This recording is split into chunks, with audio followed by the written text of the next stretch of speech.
What's going on, everybody? It's your boy, Mr. President. I am wanting to take the time for this video to kind of talk a little bit about the game design and the direction that we're trying to take everything in. So, since we've got the CIS pulled up here, what I'm going to do is I'm just going to talk generally speaking about what the game design for both factions are, and then just a couple of miscellaneous mechanics. So, the CIS primarily starts out scattered in the outer rim of the galaxy with a whole bunch of glass cannon units, with the only, and I mean the only exception to this, being the Lucre Hulk control ship. Every other ship they have is a glass cannon unit. It's kind of the same thing on the ground. They've got AATs, which are decent enough, and MTTs being really the only thing that tanks for it. Everything else dies very, very, very easily. Now, as your tech is going to progress, you're going to go from these high damage, low durability these low... Wow, I can't talk. You're going to go from these high damage, low health units, and you're going to gain in durability as your tech progresses to make it so that you can actually withstand the hits that the Republic are going to give you. The Republic is going to have the opposite story. They are going to start with these very tanky but close range units. So you're going to be going from things like Dreadnoughts and Invincibles up to Venators, Victories, and Valiants. And that progression is going to look more like, hey, we have the tankiness, we don't have the firepower or the range. And as you tech up as the Republic, you're going to get more firepower, you're going to get more range. For Republic Ground, it's a little bit different of a story because they will always have a quality advantage unit per unit compared to the CIS. Their thing is having counters to certain units. The Republic ground forces are vulnerable in a couple of areas, and teching up into vehicles and clone legions and spec ops is going to kind of plug those holes. Now, as the game goes on, the Republic is going to get more range, more firepower, while being still relatively tanky. And what that means is you go from a game where the CIS is on offense to one where the Republic is going to start pushing back. And when the Republic starts pushing back, you're going to need some strong defenses. The CIS does not start out with a ton of defensive capability. However, if we were to go over to Munilin's tier, you'll see what I'm talking about as we kind of select and zoom in on the planet. There are 3 levels of space defense, as indicated here. Level 1 just means you get level 1 space defenses, like, for the Empire, it's your Golan 1s. For the Rebels, it was your XQ1. That's kind of how it works in AOTR. Well, here it's going to be the Lucre Hulk core ship as your level 1 defense. And for the Republic, it's going to be the Firestar. Your level 2 defense for the Republic is going to be like, your Golan 1, Firestar 2. Level 3 is going to get you the Golan 2. None of those things are tech locked. However, for the CIS, your defensive stations are tech locked. So the Lucre Hulk core ship is not tech locked, but your level 2 and 3 defenses are. Your level 2 defense is going to be this Lucre Hulk ring station. Basically, imagine a Lucre Hulk that is missing the core ship. However, it is more armed than the droid control ship, but it is not as well armed as the Lucre Hulk battleship. It's kind of right in that middle ground. That's going to be your level 2 station. For the early game Republic, that is a very, very scary thing to fight, but as the Republic is going to tech up and get into more powerful units, eventually those Lucre Hulk ring stations are not going to be nearly as big of an obstacle as they used to be. Which is where the IBC gun platform comes from. This is this green thing from Clone Wars 2003. This is your tier 3 defense station.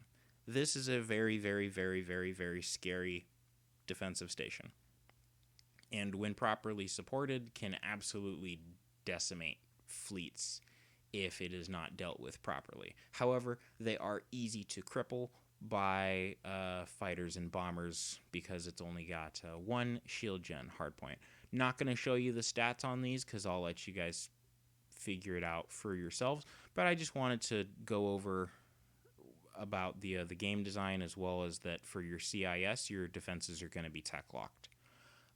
The technology that's going to unlock both of these is going to be the Banking Clan branch. So just throwing these up on screen here, you've got Trade Federation, Commerce Guild, Techno Union, Banking Clan. Those are going to be your main tech branches. Each one of those kind of has a little bit of a different doctrine.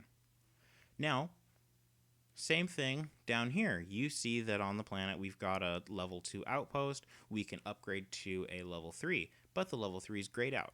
That is because it is tech locked.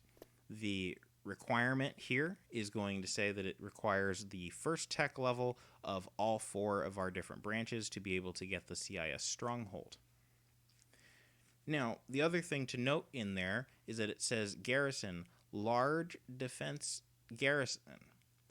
And what we have done is we have actually randomized the ground garrisons. So just like in space, you're going to get a random assortment of ground units based on what techs you have researched. But you're always going to have, that reinforcement pool is always going to be something consistent, as you can see with the B2s and the B1s that are listed on screen. For the Republic, because their ground units are much higher quality than the CIS ones, they will only have 2 levels of outpost, and that's just to bring a little bit of balance so that the Republic is not going to be constantly holding all the time with pretty insane garrisons on ground defense and being able to repel pretty much any assault. Now, these level 3 CIS strongholds are not going to be available everywhere, but I just wanted to point that out.